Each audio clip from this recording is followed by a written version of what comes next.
They say, living well is the best revenge. But what happens when the very people you love most are the ones you need revenge against?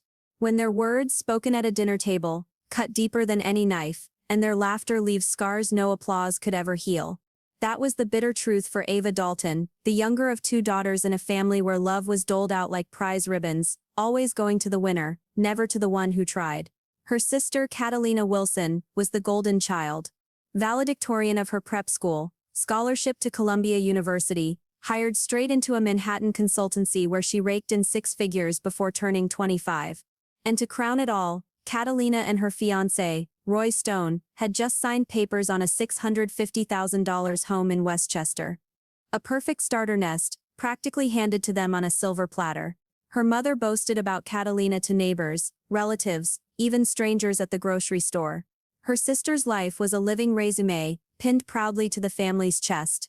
But Ava was the dreamer, the sketchbook girl. She chose New Jersey State College's design program, not an Ivy League brand.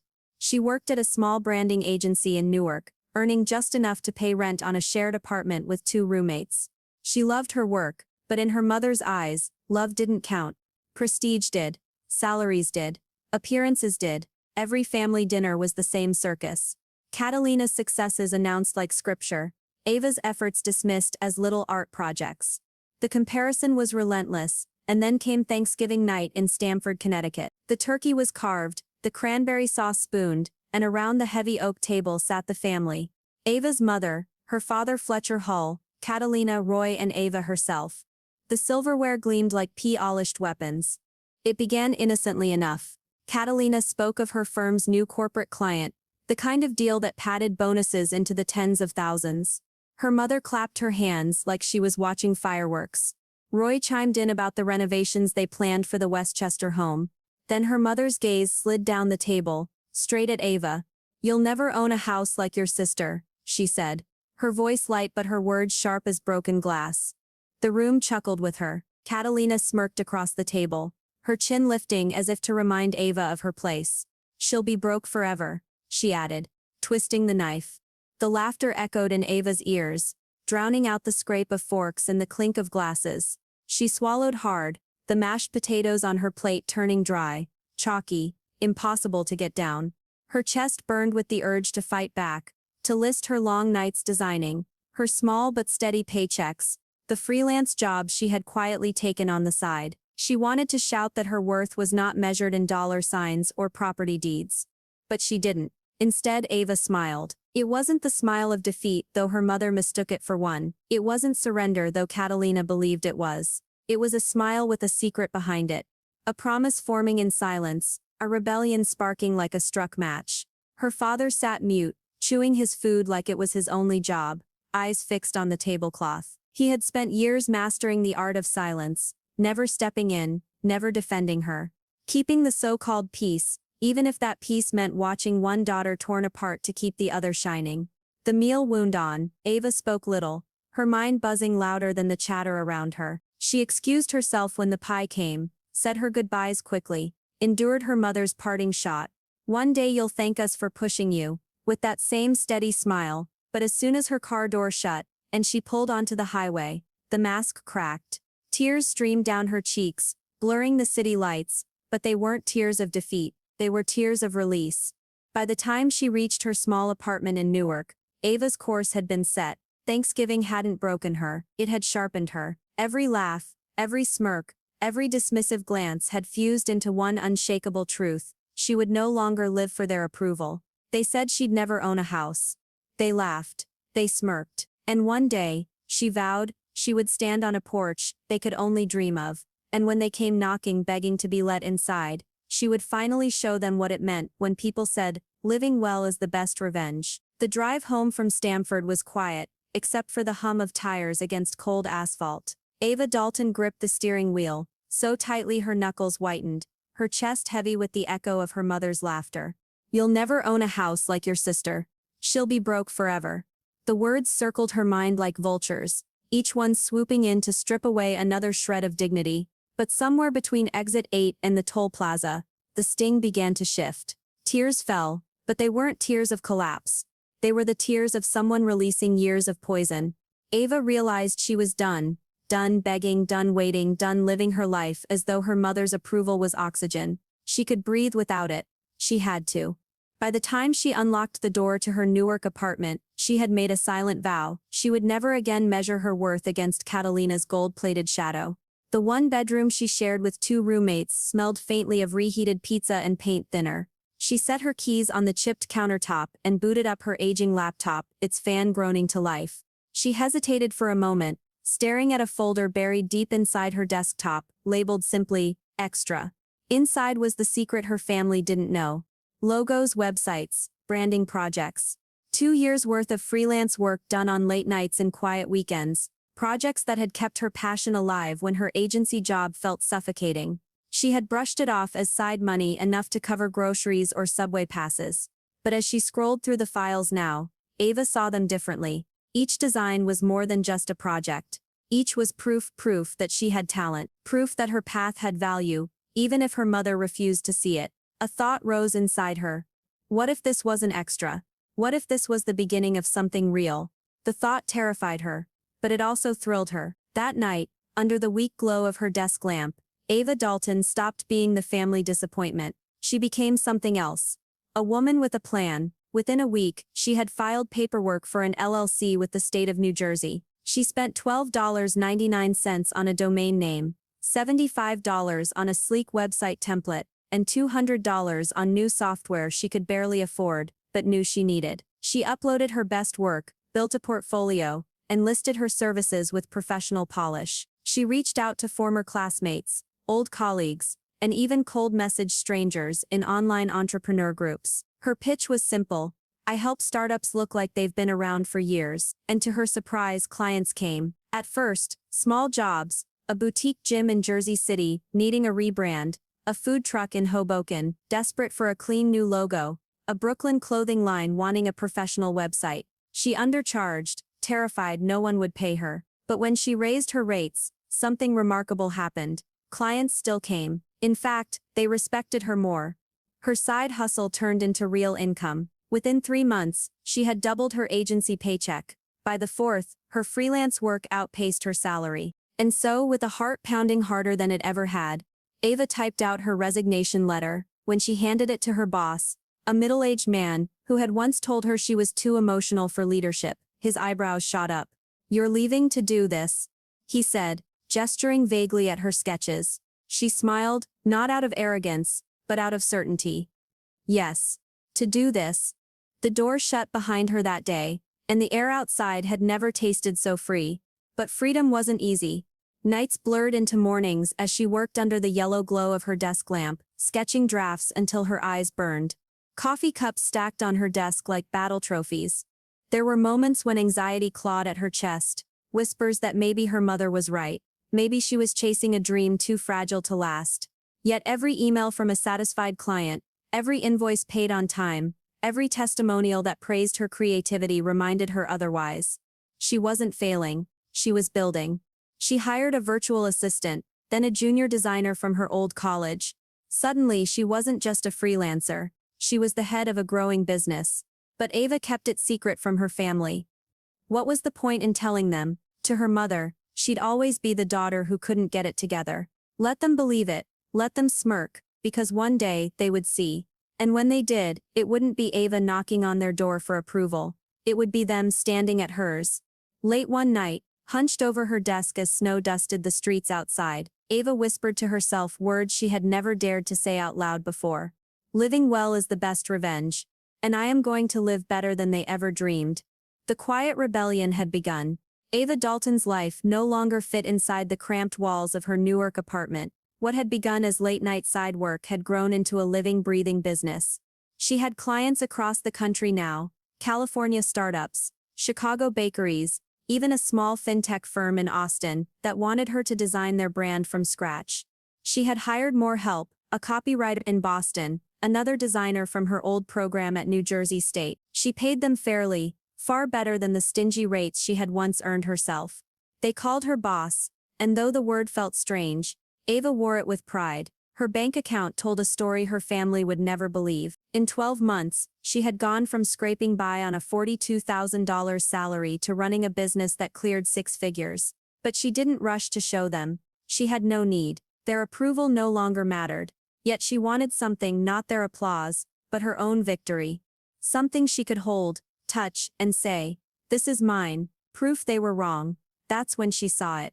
On a gray February afternoon, Ava walked past a real estate listing taped to the window of a broker's office in Millbrook Heights, a leafy neighborhood her mother had once described as the place people with real success end up. The paper showed a Victorian home, 3 stories tall, with a turret that caught the light like a crown. The asking price, $485,000. For a moment Ava laughed. Houses like that were for people like Catalina, not her. But when she looked again, she felt something stir. Why not her? Why not now? Within weeks, she had a pre-approval letter in hand. Her savings and business income cleared the bar easily. She toured the house one chilly Saturday, walking past the carved banister, the stained glass windows that painted sunlight into colors across the hardwood floors. She touched the kitchen counters, the fireplace mantel, the turret windows that overlooked a quiet street lined with maples. She didn't see a house. She saw a declaration. On a damp April morning, Ava signed the papers. The keys pressed into her palm, cool and heavy, felt more valuable than any diamond ring. She stepped through the front door as the new owner of something her mother had sworn she would never achieve. She renovated piece by piece, paying in cash, white cabinets in the kitchen, brass fixtures in the bathrooms, a studio office carved out of the turret where light poured in each morning. She filled the rooms with furniture she chose, not hand-me-downs, not borrowed. Every corner whispered freedom. For 6 months, she lived quietly in that house, working, thriving, and smiling to herself every time she walked past the Dalton name on the mailbox. She told no one in her family. Let them think she was still scraping by in a dingy apartment. Let them laugh. She had no reason to explain. But secrets have a way of slipping out. It started with a neighbor, a chatty woman named Mariana Harris, who ran into Catalina at a fundraiser in Westchester. "Oh, your sister lives just a few blocks from me now," Mariana said cheerfully. Such a lovely Victorian home she bought. By evening Ava's phone buzzed with a call from her mother. Ava, the voice snapped, sharp and incredulous. "Victoria told me you've been telling people you bought a house.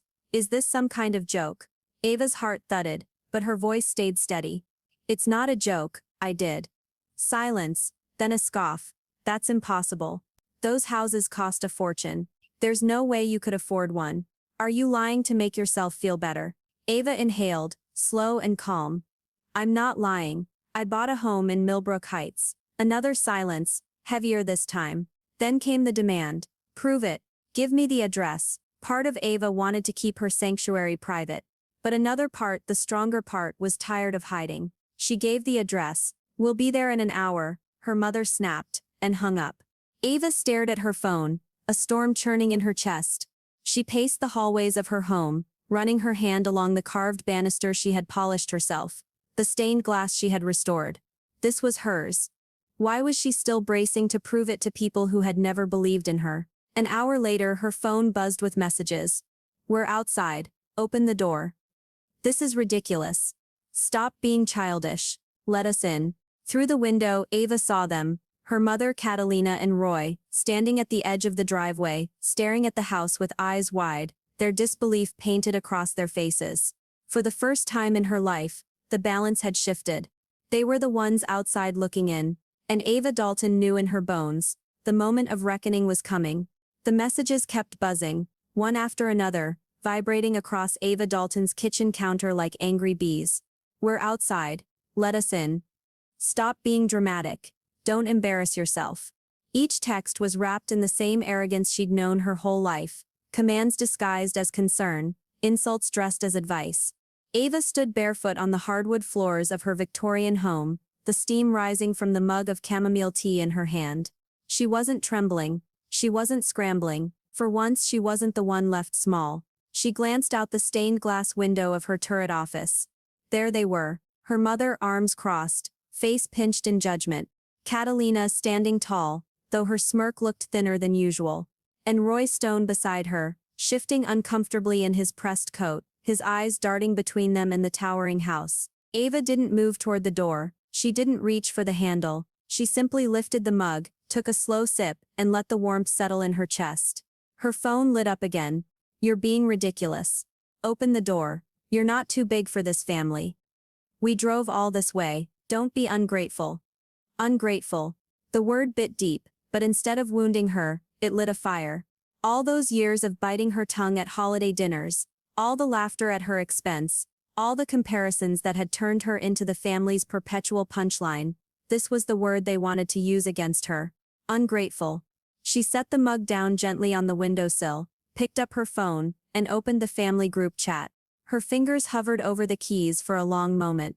The house was silent except for the ticking of the antique clock she had found at a flea market and restored with her own money. And then, with the calm of someone who had nothing left to prove, she typed 4 words, "Get off my property." She hit send. Outside, the 3 figures froze. She watched from the window as her mother's mouth dropped open, her face flushing crimson. Catalina's smirk evaporated. Roy whispered something under his breath, his hand tugging nervously at Catalina's arm. Another buzz. Her mother again. Don't talk to me like that. You're still my daughter. This is unacceptable. Ava typed nothing back. She didn't need to. The 4 words were enough. They were more than words. They were a lifetime of humiliation rewritten into a single sentence. The phone stopped buzzing. The driveway grew quiet, and for the first time in 26 years, Ava Dalton felt what power really tasted like. Not vengeance and shouting, not vindication and pleading, but power in stillness, in boundaries, in owning what was hers. Her heart slowed, her breathing steadied. She pressed her palm against the stained glass, the colors spilling across her skin like a blessing. They had laughed at her. They had said she would never own a house. And now they were standing on the curb, forced to face the truth that she had done what they swore she never could. That night, her phone rang. Her father's name lit the screen. Fletcher Hull. She answered. Her voice calm. Ava, he said, weary, the weight of decades in his tone. Your mother's upset. Why didn't you just let us in? Why make it a fight? Ava closed her eyes. Dad, let me ask you something. Did you ever once tell Mom to stop comparing me to Catalina? Did you ever defend me when she mocked my career? When she laughed and said I'd never be enough? The silence on the line was louder than any answer. Her chest ached, but it was no longer the ache of weakness. It was the ache of release. You wanted peace in the family, Ava whispered. But you let them destroy me to keep it, and now you want me to fold again. To protect the same peace that never protected me. He sighed. I love you. I don't know how to fix this. It's not my job to fix it, Ava said firmly. It's theirs. Until they admit what they did, there's nothing to fix. She hung up before he could respond. The silence that followed was not heavy. It was clean, clear. For the first time in her life, Ava Dalton wasn't the daughter silenced at the dinner table. She wasn't the girl desperate for approval. She was the woman who owned her home, her business, and most importantly, her worth. And outside, in the driveway, the family who had once laughed at her was left to choke on their own disbelief. Days passed after the standoff in the driveway. The phone calls slowed, then stopped. For the first time in years, Ava Dalton's world was quiet. The Victorian home became more than just walls and windows.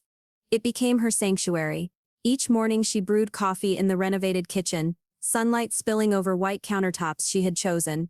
Each night she worked in the turret office, the glow of her laptop screen blending with the colors of stained glass. There was peace in the silence, but peace didn't last forever.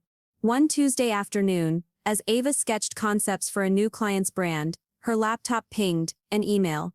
The sender's name stopped her breath. Catalina Wilson, her sister. Ava hesitated, suspicion thick in her chest, but she clicked. The first line stunned her. I'm sorry, Ava. It wasn't Catalina's usual smirk in written form. It wasn't wrapped in excuses or superiority. It was raw, stripped down, almost desperate. She confessed she had mocked Ava for years to feel superior, to keep her mother's attention, to hide her own insecurities. She admitted that the shiny townhouse, the lawyer fiancé, the polished career, all of it felt hollow. Her marriage to Roy was already cracking. Her 6-figure salary couldn't buy the one thing Ava had built, a life that felt like her own. I envied you, Catalina wrote. You had the courage to follow passion. I only followed expectation. I thought belittling you made me stronger. It didn't. It only showed how weak I really was. Ava read the message 3 times, her fingers hovering over the keys. She didn't reply right away. For once, she wasn't the little sister scrambling to prove herself. Catalina's words had to sit. They had to earn their weight. A week later, another email arrived. This time from her mother. Ava. It began clipped but softer than usual. I see now my methods were harsh. I told myself I was pushing you toward success, but I see I only pushed you away. I'm proud of you, even if I struggled to show it. Ava stared at the words, her chest tightening. For years she had begged silently for her mother's pride, begged for even the smallest acknowledgement, and here it was, almost foreign, like a language she had forgotten how to hear. But Ava was no longer the daughter waiting to be fed scraps of approval. She was the woman who set the terms. To Catalina she wrote, "Thank you, I'm not ready for closeness, but maybe we can start small. Coffee. Just us." To her mother she wrote, "Words are not enough. I need respect. No more comparisons, no more measuring me against anyone else. If you can give me that, we can rebuild." Slowly. For the first time in her life, Ava wasn't asking to be let in. She was deciding who to let in. 6 months later, the house no longer felt like defiance. It felt like home. Catalina and Ava began to meet quietly, without rivalry. Coffee shops instead of battlefields. Shared laughter, tentative trust. The mother moved slower, awkward apologies, therapy sessions, halting attempts at kindness. Some days Ava believed her, other days she didn't. But either way, she remained in control. The victory wasn't their change. The victory was hers. On her 27th birthday, Ava sat in her turret office, sunlight filtering through the stained glass, coloring her desk in shades of gold and rose. She looked around, at the home she had bought, the business she had built, the peace she had carved from chaos. She thought of the girl she used to be, the one who sat at Thanksgiving tables swallowing mashed potatoes and humiliation, waiting for someone to say she was enough. That girl was gone. In her place stood a woman who understood the truth behind the old saying, "Living well is the best revenge." The sweetest victory wasn't screaming back across the table. It wasn't forcing them to clap for her. It was smiling quietly, owning her home, owning her life, and owning her worth. And when her family finally stood at the end of her driveway, begging to be let in, she knew humiliation had been the seed, but triumph was the harvest.